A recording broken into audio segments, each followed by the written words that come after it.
Microsoft Excel. Introduction.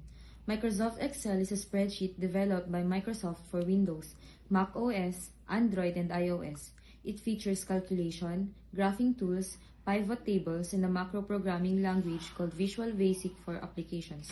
It has been a very widely applied spreadsheet for these platforms, especially since version 5 in 1993, and it has replaced Lotus 123 as the industry standard for spreadsheets. Excel forms part of the Microsoft Office suite of software. The basic operation. Microsoft Excel has the basic features of all spreadsheets using a grid of cells arranged in numbered rows and the letter-named columns to organize data manipulations like arithmetic operations. It has a battery of supplied functions to answer statistical, engineering, and financial needs. In addition, it can display data as line graphs, histograms, and charts, and with a very limited three-dimensional graphical display. It allows sectioning of data to view its dependencies on various factors for different perspectives. It has a programming aspect, Visual Basic for applications, allowing the user to employ a wide variety of numerical methods. For example, for solving differential equations of mathematical physics and then reporting the results back to the spreadsheet. It also has a variety of interactive features allowing user interfaces that can completely hide the spreadsheet from the user, so the spreadsheet presents itself as a so-called application or decision support system via a custom-designed user interface, for example, a stock analyzer.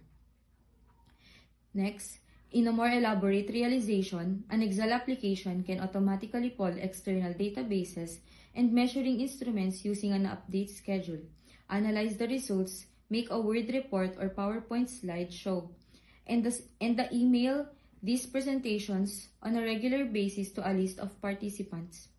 Excel was not designed to be used as a database. Microsoft allows for a number of optional command line switches to control the manner in which Excel starts. The history. From its first version, Excel supported end-user programming of macros and user-defined functions. In early versions of Excel, these programs were written in a macro language whose statements has a formula syntax and resided in the cells of special-purpose macro sheets. XLM was the default macro language for Excel through Excel 4.0.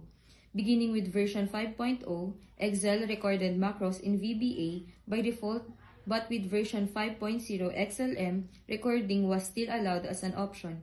After version 5.0, that option was discontinued. All versions of Excel, including Excel 2010, are capable of running an XLM macro, though Microsoft discourages their use. The early history.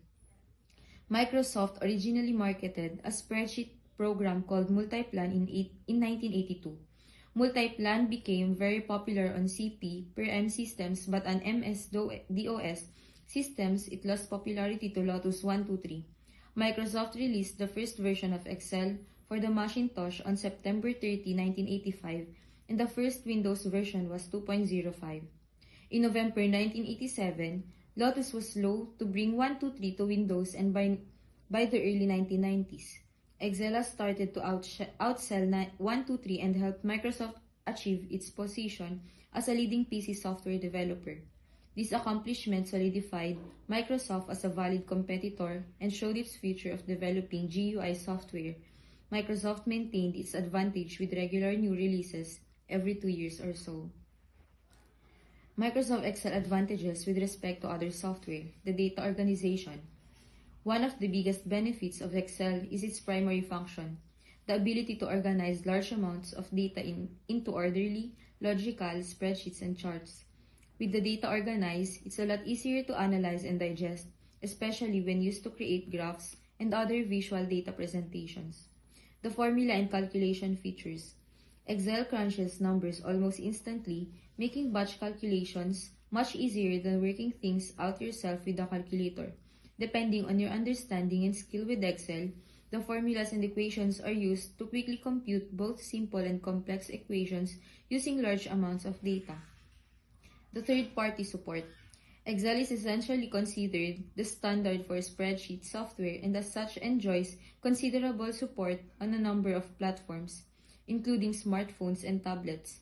Most other spreadsheet programs also support importing Excel sheets into their native formats and exporting their own spreadsheets as Excel files. The Office integration. As part of Microsoft Office Suite, Excel works with almost every other piece of software in Office. Excel spreadsheets can be easily added to Word documents and PowerPoint presentations to create more visually dynamic reports or presentations. The pricing and cost. The latest version of Microsoft Excel costs around $109 or equivalent to 5,204 in peso, or $229 from Microsoft, depending on whether you buy an upgrade for a previous version, which is the cheaper option, or the full latest version. You can also buy Excel as part of Microsoft Office, which can save money, especially if you use the other programs in Office, such as Word, PowerPoint, or Outlook. Some people consider Excel very expensive compared to free alternatives. Businesses generally do not mind paying Excel's retail price, but many consumers cannot afford the software.